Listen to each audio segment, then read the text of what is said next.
Dinilai cantik, aku ditawar jadi istri Raja Minyak, tapi malam pertama bikin aku bingung setengah mati. Orang bilang, jadi perempuan cantik itu penuh keberuntungan. Tapi bagiku, kadang kecantikan bisa jadi beban. Nama aku Dira, anak tunggal dari seorang ibu penjahit rumahan yang tinggal di gang sempit kota Bekasi. Ayahku meninggal waktu aku masih duduk di bangku SMP, karena kecelakaan kerja di proyek. Sejak itu, ibulah satu-satunya sumber cahaya dalam hidupku. Dan sejak itu juga, aku terbiasa hidup dalam kekurangan, tapi penuh cinta. Sejak remaja, banyak orang bilang aku cantik. Kulitku kuning langsat, rambut ikal sebahu yang sering kuikat seadanya, dan mata yang katanya berbinar meski aku sendiri tak pernah merasa punya alasan untuk bersinar. Orang-orang suka membandingkanku dengan artis sinetron atau selebgram, padahal aku cuma cewek biasa, yang tiap hari bangun jam 5 buat bantu ibu, lalu naik angkot 2 kali menuju hotel tempatku bekerja sebagai frontliner. Di balik senyumku saat menyambut tamu-tamu kaya dan penting, kadang aku sembunyikan tangis. Tangis karena tagihan rumah sakit ibu makin menumpuk. Tangis karena kontrakan sebentar lagi habis masa sewanya. Tangis karena tiap malam tidur dengan pikiran, kapan hidupku berubah. Sampai akhirnya, hari itu datang. Hari yang awalnya terasa biasa saja, tapi ternyata akan mengubah seluruh alur hidupku. Saat itu, aku sedang bertugas menyambut tamu di lobi hotel. Seorang pria tinggi besar, kulit coklat gelap, berjanggut lebat, mengenakan setelan jas mewah dan parfum yang wanginya khas Timur Tengah, muncul dari pintu utama. Wajahnya tenang, tapi menyimpan wibawa yang mengintimidasi. Itulah pertama kalinya aku bertemu Mr. Khalid. Seorang pebisnis minyak asal Arab Saudi yang katanya kaya 7 turunan. Saat aku menyapanya dengan senyum profesional, dia membalas dengan lirikan tajam namun tak kasar. Ada yang aneh dalam sorot matanya.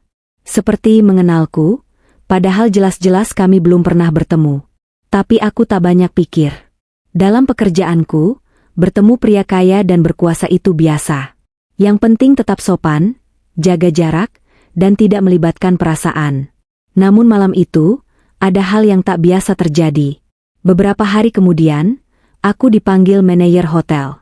Aku mengira aku akan ditegur atau dipindah shift.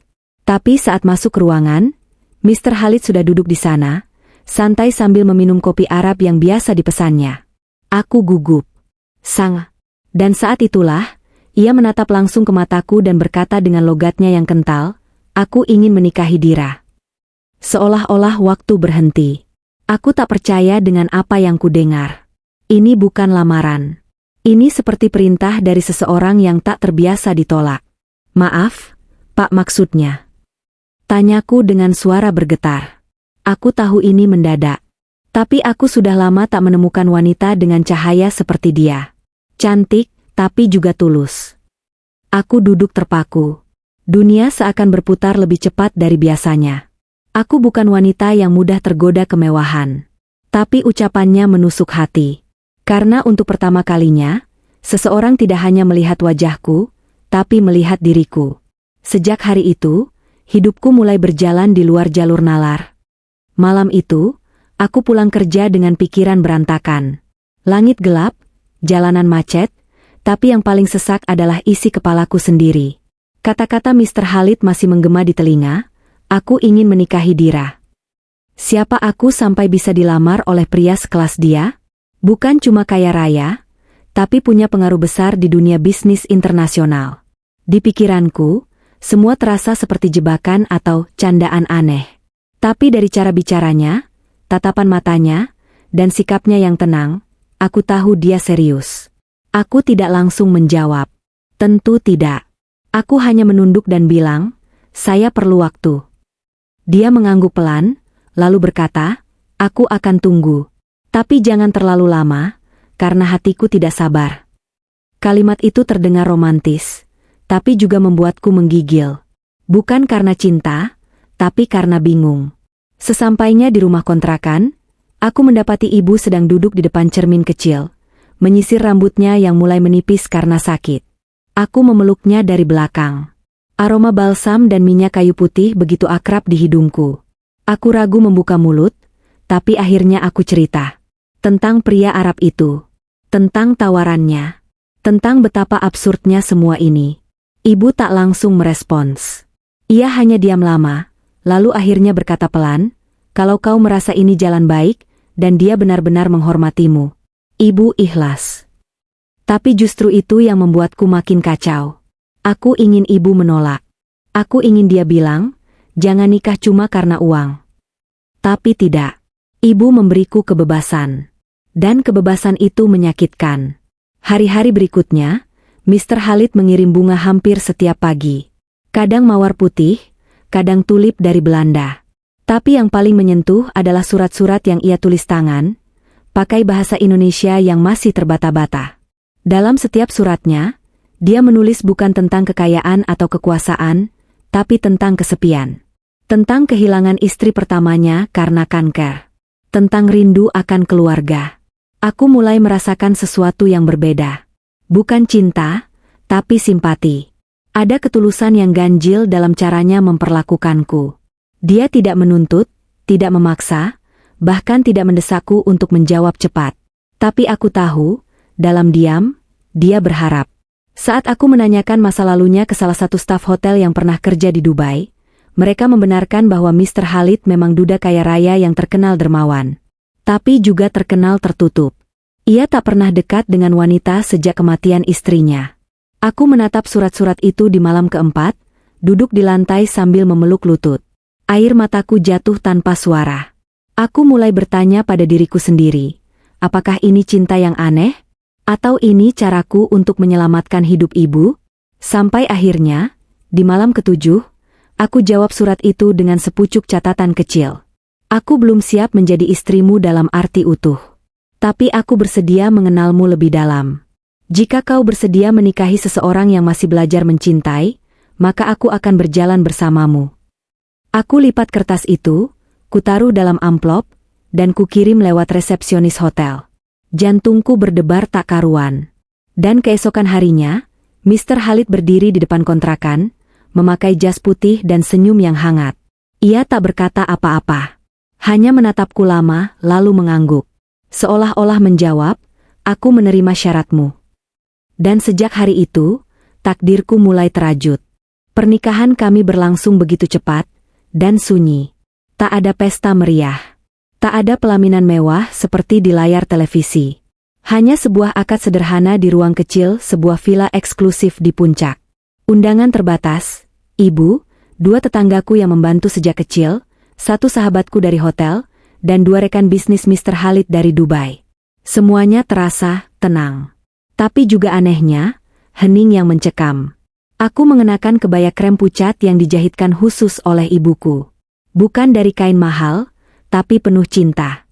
Rambutku disanggul sederhana, tanpa mahkota, tanpa perhiasan berlebihan. Sementara Mr. Khalid memakai gamis putih panjang dengan detail keemasan dan peci khas Arab. Ketika tangannya menggenggam tanganku saat ijab kabul, aku bisa rasakan kulitnya hangat tapi hatiku dingin. Sah, aku resmi menjadi istrinya. Namun entah kenapa, saat semua orang menyalami dan tersenyum, aku justru merasa seperti sedang berpisah dari versi lamaku sendiri. Seakan Dira yang dulu, gadis biasa yang suka menyimpan mimpi kecil di ujung gang sempit Bekasi itu, perlahan menghilang di balik label, istri Raja Minyak. Setelah akad, kami tidak langsung bulan madu. Mr. Khalid mengajakku kembali ke penthouse hotel tempat pertama kali kami bertemu. Katanya, ia ingin semuanya berjalan pelan, agar aku tidak merasa tertekan. Ia memberiku kamar pribadi, pelayan pribadi, bahkan ruang baca kecil karena katanya ia tahu aku suka membaca dari cerita-ceritaku di surat balasannya. Tapi justru itulah yang membuatku makin bingung. Dia terlalu sempurna. Terlalu menghargai ruangku. Tidak menyentuhku, bahkan tidak memaksaku untuk sekadar tidur satu ranjang dengannya. Setiap pagi dia menyapaku sopan, mengajak sarapan, lalu pergi bekerja. Setiap malam ia membaca Al-Quran di sudut ruangan, lalu tidur lebih dulu tanpa bertanya apa-apa. Aku merasa bersalah. Aku yang menerima lamarannya. Aku yang menandatangani buku nikah itu. Tapi kenapa aku tak bisa memberi diri ini sepenuhnya? Kenapa hatiku masih takut? Kenapa aku merasa menjadi istri, tapi tak layak menjadi pasangan? Dan tibalah malam itu. Malam yang katanya menjadi malam sakral dalam sebuah pernikahan. Malam pertama. Aku berdiri lama di depan cermin. Gaun tidur satin lembut yang diberikan pelayan hotel menggantung indah di tubuhku. Rambutku kubiarkan terurai. Aku tak tahu harus tampil seperti apa. Aku bukan wanita yang mengerti menggoda, bukan juga gadis manja yang bisa bersikap genit. Jantungku berdetak kencang ketika ku dengar pintu diketuk pelan. Mr. Khalid masuk. Wajahnya seperti biasa, tenang dan dewasa. Ia duduk di kursi di dekat jendela, menatapku dalam diam. Lalu akhirnya ia berkata pelan, "Kau gugup." Aku hanya mengangguk pelan. Dan saat itulah dia mengatakan kalimat yang tak pernah kulupa seumur hidupku. "Dira, kau tak perlu takut. Aku tak akan menyentuhmu tanpa izinku. Aku menikahimu karena aku ingin menjagamu, bukan memilikinya seperti barang." Tanganku gemetar. Bibirku kaku. Tapi air mataku jatuh begitu saja. Itu bukan malam pertama yang kurencanakan.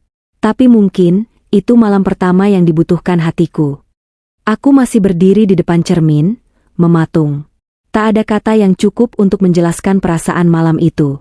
Campuran antara bingung, takut, dan terharu. Mr. Khalid sudah duduk di kursi dekat balkon, membelakangiku. Jubah putihnya terlihat kontras dengan gelapnya malam Jakarta di luar sana. Ia tak mendekat, tak menyuruhku apapun. Bahkan tak menyentuh segelas teh hangat yang disiapkan pelayan hotel. Aku menarik napas pelan, lalu berjalan mendekat. Duduk bersisian dengannya di balkon. Suara lalu lintas kota terdengar jauh, seperti gema masa lalu yang perlahan tertinggal. Dalam sunyi, ia membuka percakapan. "Dira, aku tahu ini bukan yang kau impikan. Dan aku pun tidak berharap malam ini seperti film-film. Aku hanya ingin kau tahu, aku bukan pria yang ingin tubuhmu. Aku ingin kau merasa aman bersamaku dulu. Baru setelah itu, kau bebas memilih tetap atau pergi." Aku menoleh pelan. Matanya menatap lampu kota, bukan aku. Tapi sorotnya jujur. Tak ada kesan manipulatif, tak ada tekanan. Hanya kesepian yang tampaknya sudah lama ia bawa sendirian. Kami mengobrol lama malam itu. Tentang hal-hal kecil yang tak pernah kuduga akan jadi topik di malam pengantin. Tentang kota kelahirannya di Riyadh, tentang mendiang istrinya yang pernah mengajar anak-anak difabel, tentang kesendiriannya setelah kematian itu. Ia juga bertanya padaku, apa cita-citaku dulu sebelum hidup menjadi keras? Aku jawab sejujurnya, ingin buka toko buku kecil dengan kafe hangat di dalamnya. Ia tersenyum dan berkata, "Itu indah. Dan kau pasti akan punya itu suatu hari." Malam pertama kami diisi dengan cerita dan diam yang nyaman. Tak ada sentuhan fisik. Hanya dua jiwa yang duduk berdampingan, sama-sama lelah dengan luka, tapi masih berani mencoba membuka pintu baru. Saat aku bersiap masuk kamar, ia berdiri lalu membukakan pintu. Sebelum aku melangkah, ia berbisik, "Terima kasih sudah bersedia menikah denganku. Meski hatimu belum sepenuhnya untukku. Aku akan bersabar dan menjaga ruangmu, sampai kau sendiri yang mengizinkan aku masuk." Aku tak sanggup membalas dengan kata-kata. Hanya anggukan kecil dan senyum yang setengah gemetar. Di kamar, aku menangis. Tapi bukan tangis takut, bukan pula tangis penyesalan. Lebih seperti air mata yang muncul ketika kau sadar, tak semua lelaki mengukur cinta dari malam pertama. Sejak malam itu, hatiku mulai berubah. Tak langsung mencintai, tapi mulai menghapus ketakutan-ketakutan yang lama mengendap. Tak langsung percaya, tapi mulai membuka celah untuk melihat. Mungkin, memang ada laki-laki yang mencintai dengan cara yang berbeda. Dan untuk pertama kalinya sejak kami menikah, aku menutup mata bukan karena bingung atau gelisah, tapi karena mulai merasa aman. Hari-hariku berubah secepat jentikan jari. Dari gadis kontrakan pinggir rel, kini aku tinggal di penthouse dengan pemandangan langit Jakarta yang luas. Di mejaku ada bunga segar setiap pagi. Di lemari, gaun-gaun indah menggantung rapi. Bahkan ibu kini menjalani pengobatan terbaik di rumah sakit swasta dengan dokter yang tak pernah aku bayangkan sebelumnya. Tapi anehnya, kebahagiaan itu terasa asing. Aku punya segalanya. Tapi di dalam hati, ada ruang kosong yang belum terisi. Kadang saat sendiri, aku bertanya, ini hidup siapa yang sedang kujalani? Apakah ini benar-benar takdirku? Atau hanya bagian dari kompromi yang kulakukan demi menyelamatkan orang-orang yang kucinta? Mr. Khalid tetap seperti biasa. Penuh pengertian. Ia tak pernah memaksaku untuk tidur satu ranjang. Bahkan saat kami berada di satu tempat, ia menjaga sikapnya dengan anggun. Ia bukan pria yang suka pamer kekuasaan. Ia tidak banyak bicara, tapi sekali bicara selalu menyentuh. Namun dalam diamnya, aku melihat ada luka. Luka yang tak diobati. Luka dari masa lalu yang tak pernah selesai. Sampai suatu malam, aku bangun karena kehausan. Saat turun ke ruang tengah, aku melihat ia duduk sendiri di mushola kecil di pojok ruangan. Ia tidak sedang salat, hanya duduk menunduk. Tangannya menggenggam tasbih, dan matanya merah. Aku berdiri di ambang pintu. Ragu. Tapi ia tahu aku datang. Ia tidak kaget, tidak juga malu. Hanya menoleh, lalu berkata pelan, "Aku tahu aku belum bisa mengisi hatimu, Dira. Tapi selama kau masih di sini, aku akan terus menjaga apapun yang bisa kujaga." Kalimat itu menghantam dinding hatiku yang selama ini kubangun rapat. Tangisku pecah. Aku masuk dan duduk di sebelahnya. Kami tak bicara apa-apa. Hanya duduk, saling diam, tapi terasa seperti berbicara lewat napas. Sejak malam itu, aku mulai membuka diri. Bukan karena terpaksa, tapi karena aku mulai menyadari, tak semua orang mencintaiku untuk tubuhku. Ada yang mencintaiku karena keteguhanku. Ada yang mencintaiku, bahkan sebelum aku tahu bagaimana mencintai balik. Kami mulai berjalan bersama. Tak lagi seperti dua orang asing dalam pernikahan formal. Ia mengajakku belanja ke pasar tradisional, bukan ke mall mewah. Kami masak bareng, tertawa karena nasi gosong. Bahkan suatu kali, dia mengajakku naik motor keliling Jakarta malam-malam, hanya karena katanya ia ingin merasakan hidup sebagai rakyat biasa bersamaku. Dan perlahan luka itu tak lagi terasa perih. Bukan karena hilang, tapi karena kami mulai saling mengobati. Cinta tak pernah datang dengan kembang api. Ia hadir seperti embun pagi, tak bersuara, tak terlihat, tapi terasa menyejukkan saat menyentuh hati yang letih. Begitu juga caraku mencintai Mr. Khalid diam-diam, perlahan, dan penuh pertimbangan. Setelah malam di mushola itu, kami mulai menemukan ritme kami sendiri. Ia tak lagi seperti lelaki asing, dan aku tak lagi merasa seperti tamu yang tersesat di istananya. Kami menjadi teman satu perjalanan. Kadang diam, kadang bercanda, kadang saling menatap dalam senyap. Ada hari-hari ketika kami hanya duduk di balkon, masing-masing membaca buku. Tapi aku suka saat ia menatapku diam-diam dari balik halaman, lalu tersenyum kecil saat aku pura-pura tidak sadar. Ada juga malam-malam ketika kami menonton film dokumenter tentang planet dan bintang, dan ia bilang, "Kau seperti Jupiter. Besar dan misterius, tapi tetap punya cincin yang melindungi."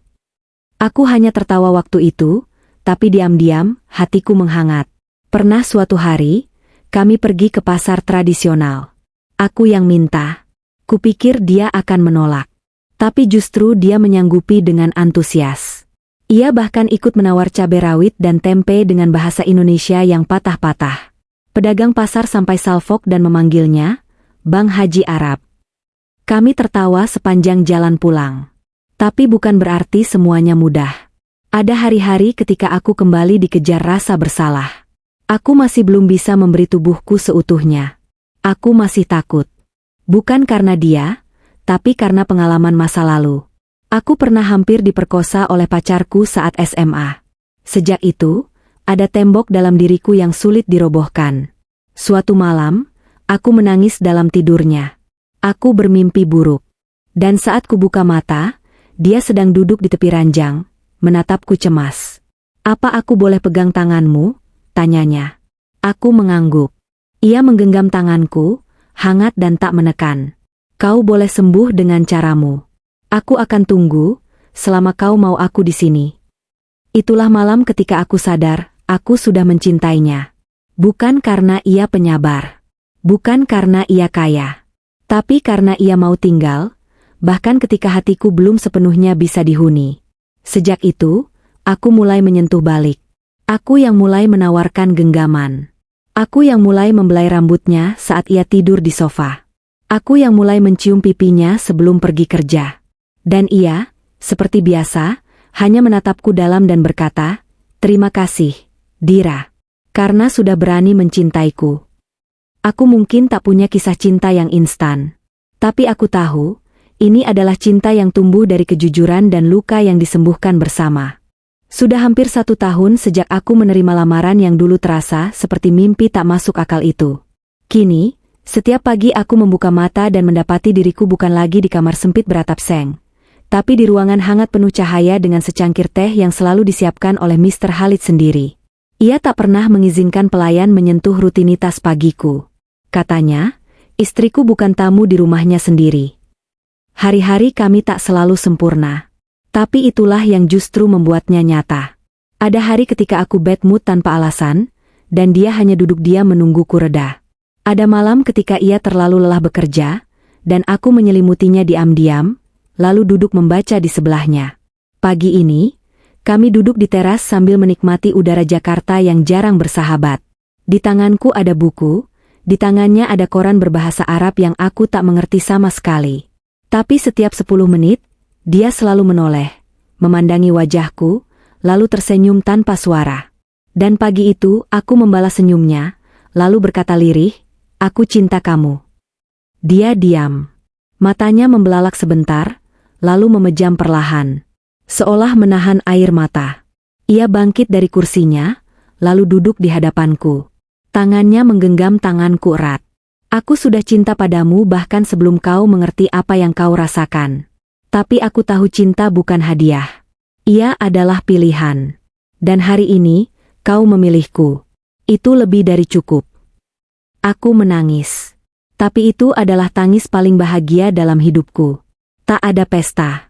Tak ada karangan bunga. Tapi saat itu aku tahu, inilah hari ketika cintaku bukan lagi kebingungan, tapi keputusan. Keputusan yang aku ambil tanpa tekanan, tanpa paksaan, dan tanpa bayaran. Malamnya, untuk pertama kalinya aku masuk ke kamar kami dan berkata pelan, "Khalid, malam ini aku tak ingin tidur sendirian." Dia menatapku lama, tapi tak buru-buru merengkuhku. Ia mendekat, menyentuh wajahku dengan sangat lembut, seolah takut aku rapuh, lalu berkata, "Bukan karena aku laki-laki, tapi karena aku suamimu yang ingin mencintaimu dengan caramu." Malam itu kami bukan hanya menyatu secara raga, tapi juga jiwa. Dan di pagi setelahnya, aku melihat diriku di cermin. Masih gadis sederhana dari gang sempit Bekasi, tapi kini dengan mata yang berbeda. Lebih tenang. Lebih utuh. Dulu aku pikir hidup adalah tentang siapa yang paling keras berjuang. Tapi kini aku tahu, hidup adalah tentang siapa yang berani mencintai, bahkan ketika semua terasa tak masuk akal.